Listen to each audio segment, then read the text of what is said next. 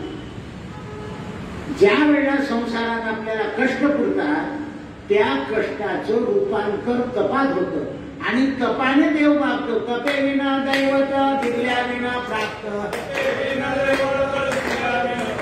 तपे विना दैवत दिल्या विना प्राप्त.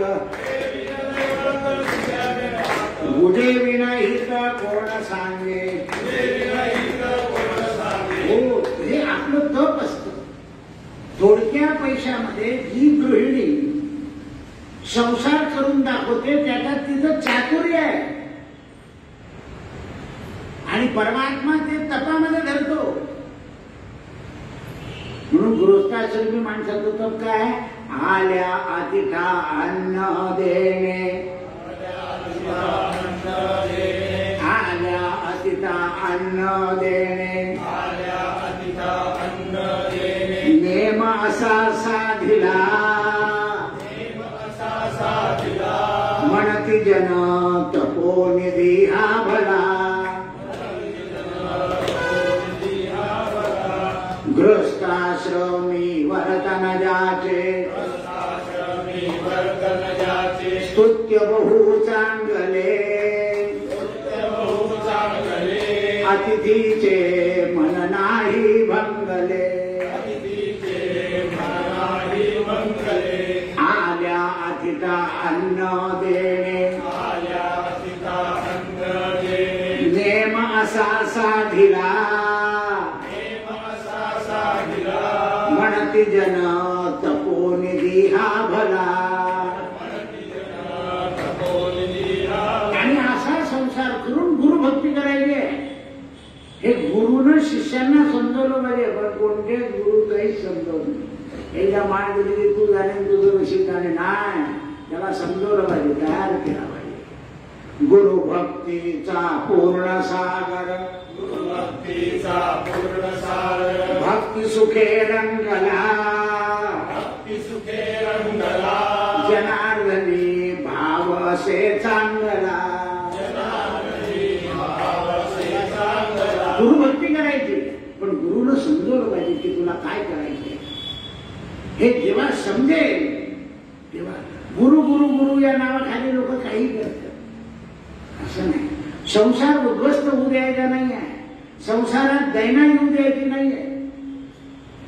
सत्यता, सरलता आणि सभ्यता या तीन गोष्टी संसारामध्ये ठेवायच्या आहेत. सत्यता, सरलता आणि सभ्यता या जर घरात नसतील तर त्या घरात काही उपयोग नाही. सत्यता पाहिजे. देवापुढे पैसे ठेवले, ज्याने लागले त्याने घ्यायचे आणि खर्च करायचा. पण विनाकारण खर्च करायचा नाही. कुठे खर्च केले हे लिहून ठेवायचं. सत्यता. ज्याने पैशात सत्यता पाळली तो जग जिंकला. कारण द्रव्य असं आहे की माणसाला मोह करतो. पण तुम्हाला एक उदाहरण सांगतो. दादरच्या रेल्वे स्टेशनावर एक भिकारी बसला होता, डोळे बंद करून. आज शनी अमावस्या आहे. एक MSCBचा इंजिनियर त्याच्या बाईक त्यानं आज अमावस्या काही दान धर्म करून या. लेखन करूस, पण बाई घरी गेल्यावर कधी विचारलं नाही तर आपल्याला जेवायला देणार नाही, आमोशा गाजून जाईल. म्हणून याने खिशात हात घातला तर कणसाची आठाने निघाली, त्या आंधळ्याच्या याच्यावर ठेवली. त्या आंधळ्याने पाहिजे, हो साहेब या आठाने खोटी आहे. म्हणे काय रे तू आंधळा आहे, कशी काय तुला खोटी दिसली? मी तर आंधळा करून खपवत होतो. म्हणे नाही साहेब मी रिलीवर आंधळा आहे. भिकाऱ्यांमध्ये सुद्धा अशा जागा वाटल्या जातात 2-2 तासाकरता. मी जाऊन येतो, तू बैस, त्याच्यातले निम्मे मला देतो. म्हणजे मग पहिला आंधळा कुठे गेला? म्हणे तो सिनेमा पाहायला गेला म्हणून मी त्याच्या जागेवर बसलो. आंधळा कोण आहे? MSCBचा इंजिनियर.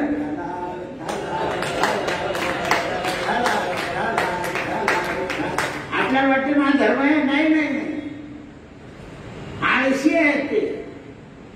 मनुष्य आळशी बनतो आणि उदरनिर्वाह करतो, व्यसनाधीन होतो आणि मग शेवटी काही पडत नाही. म्हणून माणसाला सज्ञान केलं पाहिजे. मी ते हरिद्वार काशीला जातो ना, त्या लोकांना म्हटलं तुम्ही या लोकांना देऊ नका, यांच्या हातात खराटे द्या आणि हे सगळे घाट घालून या, मग मागू द्या यांना. कारण त्यांनी काही नाही केलं नाही तर ते तिथल्या तिथे घाण करतात, तिथे टाकून देतात सगळं. त्यांना समजवा हे दोषावर. त्या काशीला आम्ही जातो ना, ते रस्ता छोटा आहे, त्या घाटावर लोक केळं घेतात त्यांना देतो.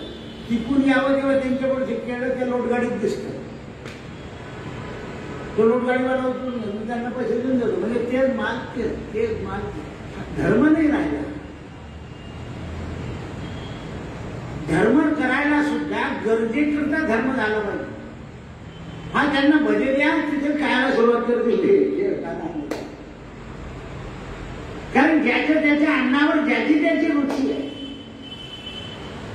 द्रौपदीनं भीमाशी आग्रह केला, देवा तुम्ही उद्या उपवास केला पाहिजे. म्हणे बघ तू असं कर, तुझ्या भावाला इथे बोलवतो आणि त्यांच्या समोर मी उपवास करेन. म्हणून द्रौपदीनं भगवंताचा धावा केला. देव आले म्हणे काय घेता येईल? म्हणे आज यांना एकादशी करायला लावायची, तू माझ्या घरी राहते म्हणता, भगवान आपल्याशिवाय एकादशी करणार नाही. म्हणून देवा तुमच्या पायाला हात लावून सांगतो की उद्या सकाळपर्यंत माझा देह राहिला पाहिजे अशी व्यवस्था तुम्ही करायची, मला काही केलं नाही. देव म्हणे जाऊ सुरू तर कर. म्हणून भीमाचं पाणी कसं तरी 12 वाजेपर्यंत वेळ पाहिजे. एवढं मोठं शरीर, जठराग्नी,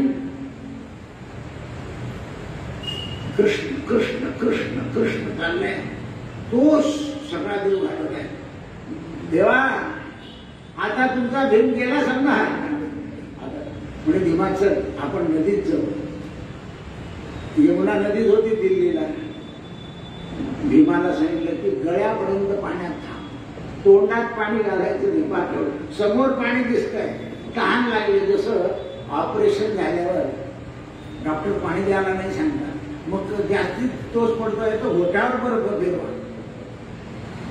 आत पाणी नाही गेलं पाहिजे. आता होटावर बर्फ ठेवल्यावर ते आत तर थोडंफार माणूस येईलच ना, कारण ते शरीर आहे. म्हणून आता जास्त सलाईन दिली जाते की त्याला तहान, तरी माणसाला तोच पडतो. भीम अत्यंत जठराग्नी, बलवान. देवा माझ्या समोर उभे राहा, तुम्ही इकडे तिकडे नको. म्हणजे शिक्षा कोणाला होती? ज्याच्या नावाने उपवास करायचा त्याला तटस्थ उभं राहायचंय. का केवढा अधिकार आहे भक्ताचा? भक्त ऐसे जाना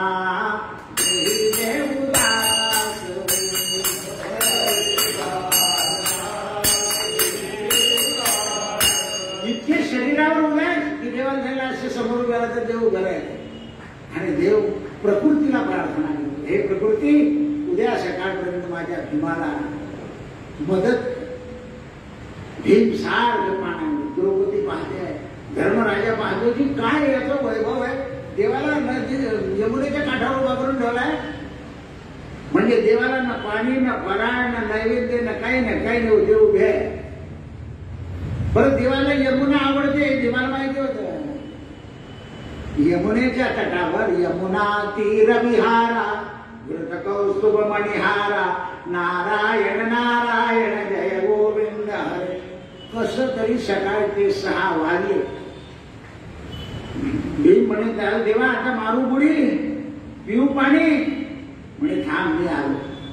भगवान गेले भीमाला आंघोळ घातली स्वतःच्या हातात वरती आणलं यमुनेमध्ये गेले चांदीच्या पात्रात जल घेतलं आणि स्वतःच्या हातानं भीमाची द्वादशी सोडली. द्रौपदी आली धन्य आहे भीमा तुमची ही निरामय भक्ती पाहून आम्ही लागलोय. एवढं प्रेम तुमचं आम्हाला वाटलं की तुमचं देवाचं काही नातच नाहीये. भगवान म्हणाले द्रौपदी मला मोठ्याने गाणाराही आवडतो. लहाना मुंगीच्या पायामध्ये तुम्ही गोंधळ बांधला त्याचाही आवाज मला ऐकू येतो. मग इतका जर परमात्मा दयाळू आहे म्हणून मी आता पुष्कळ लोकांना 12 वाजेपर्यंत बिना पाण्याचा काय मोठा व्हायचं. पूर्वी काय व्हायचं प्रतिपदा ते पंचमी पर्यंत पाणी पडून जायचं नद्या वाहायला लागायच्या.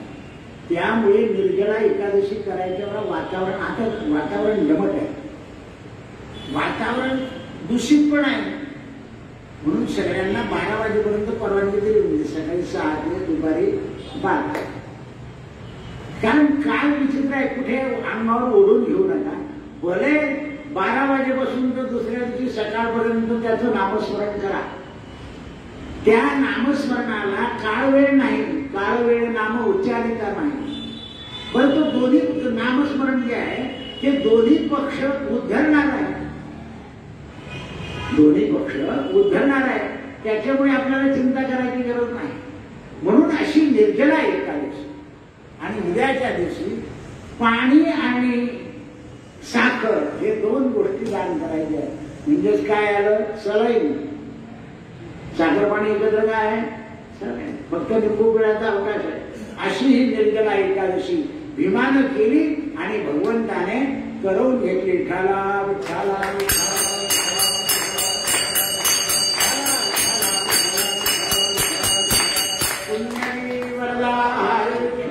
श्री ज्ञानदेव गोपाल कृष्ण भगवान शेवटची विनवणी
बेटी परब्रह्मा लेगा चरणी वाहे विवा उतरी जगा. जय देव जय पांडुरंगा हरि पांडुरंगा रघुमाई वल्लभा राई ज वल्लभा पावे जीवलग. जय देव जय देव